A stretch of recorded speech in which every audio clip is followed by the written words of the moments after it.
Info Afrique sur AL24 News, bienvenue. Le président de la République algérienne, Abdelmajid Tebboune, a présidé ce lundi une réunion du Conseil des ministres consacrée à l'examen de 2 projets de loi relatifs à la prévention contre le blanchiment d'argent et le financement du terrorisme et à la protection des personnes physiques dans le traitement des données à caractère personnel, ainsi qu'à des exposés portant notamment sur les projets d'industrie automobile en Algérie.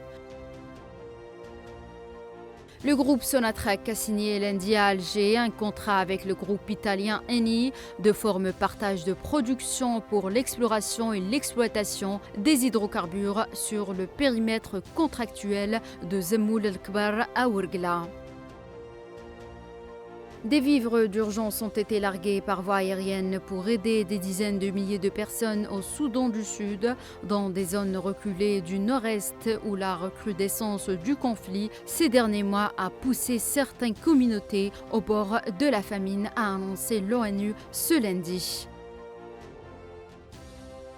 Le représentant du Front Polisario en Suisse et auprès de l'ONU et des organisations internationales à Genève, Oubi Bouchraya Bachir, a affirmé qu'après avoir échoué à légitimer son occupation du Sahara occidental par le biais de sa diplomatie, le Maroc joue désormais la carte des investissements économiques dans la partie occupée du territoire sahraoui pour contourner le droit du peuple sahraoui à l'autodétermination.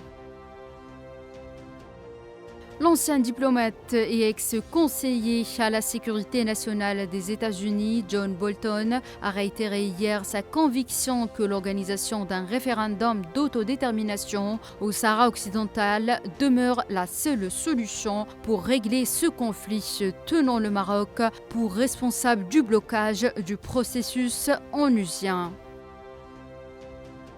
Le président comorien Azali Assoumani s'est réjoui hier de la progression économique régulière de son pays, dont le taux de croissance a dépassé 30% en 2024, malgré un contexte mondial difficile. C'est la fin de cette édition africaine. Merci de l'avoir suivi.